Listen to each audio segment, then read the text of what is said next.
again, friends. Up until this point, January of 2013, if you wanted to upgrade your Mopar, you really only had two choices.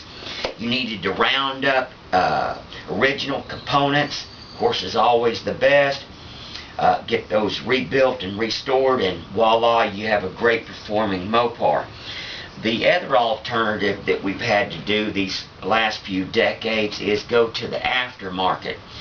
The aftermarket in the Mopar field has always been somewhat lacking. Although GM and Ford those problems were approached years ago, Mopar world kind of got left dangling. There's been some units out there, some semi-Chinese copies of the Midland Ross, put on a set of brackets, kind of a copy of an A-body system. Remember now, the only Mopars that came with the booster on a set of brackets was the A-bodies and the Hemi cars, and a very few field installed at C-bodies.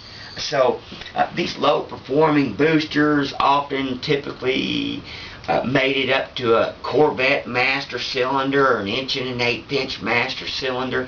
This poor booster can't push it, and basically people just resulted in well, disappointments.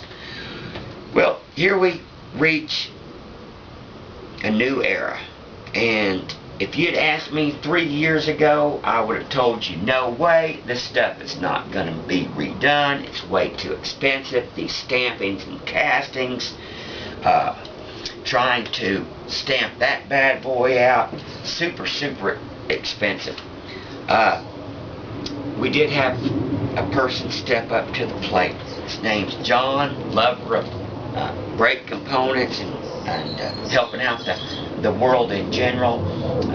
Offered some help, and we were able to pursue this monumental project. What we've done, my friends, is we duplicated the 2 master cylinders and 2 boosters and the plates and correct booster linkages that go with them.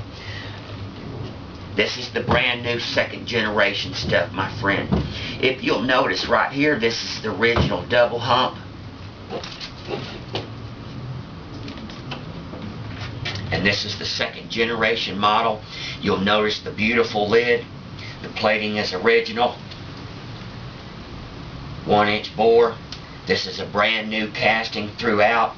The internals, this was supervised by me completely. The internals are copied exactly from the original components. Compensation ports in the pistons and all those fancy things they don't do today anymore to make it work really smooth. These master cylinders, I'm a little sad to say, actually are smoother and outperform the originals by a little bit. These master cylinders are new to the market. They come in at about $125. Of course, they are designed for manual applications or power applications, Midland Ross, whatever you want to do. Moving on to the disc brake master cylinder. This right here. This is a copy of the original Hemi master cylinder. 1 1/8" bore. Actually has the Bendix logo on there. Actually has the casting number. This high performance master cylinder, it comes in at about $145. Moving on to the boosters. The engine of the brakes, right here, my friends. Here we go. We have an original tandem diaphragm Bendix booster. This unit cost approximately $650 if you were to call me. They are like moon rocks nowadays. People talk about them, rarely seen, except on an original car. Here we have our brand new 2nd generation booster that was done with the help of my friends and a very generous investor. If you notice, it is extremely similar to the original one. It is approximately 1 inch shorter, and Inside are some modern guts, stolen from some European very smooth boosters. We manufactured the booster plates, which of course have to go with the booster, and then on the B bodies you have the booster linkage, which is attaches right here. This is the factory disc brake power unit as bolted on in the assembly line. And these cars were coming down the assembly line. Power unit consists of, from front to back, the master cylinder, the booster, the correct plate for the booster and the application, and then we have the correct linkage. There are several different linkages. They are not the same, although they look very similar. These boosters are going to come in at about $325 with the plates, or they come in at about $500 complete with the gaskets, the fasteners, and everything. If you have access to your firewall, this factory power unit can be bolted up in literally 3 or 4 minutes. This booster is available for all the Mopars, C bodies, B bodies, and E bodies. And in doing this project, we got to thinking about halfway through the project. What about all the folks with the 70 to 74 E bodies and B bodies? Why couldn't we make available this wonderful, powerful booster to that category of car owners? Voila! Here we have it, my friends. Once again, the tandem diaphragm booster was the top of the line on any cars. It started being used in 1962 on the Imperial with drum brakes.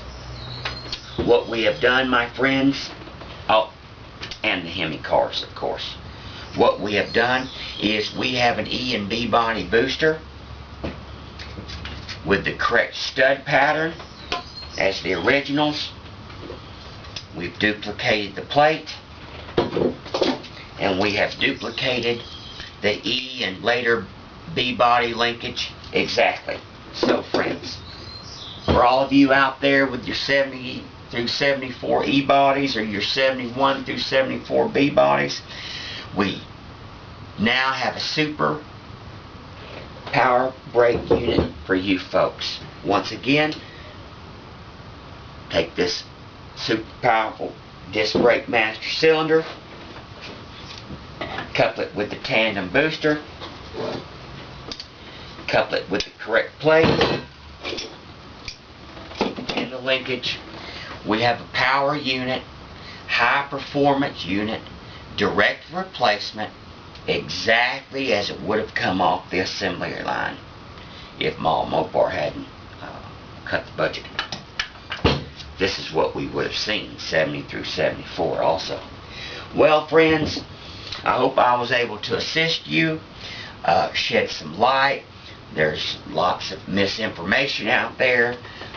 You can look me up on the web. You can give me a call, advertising Mopar Collector's Guide, and you can email me. Office numbers 817-429-0105.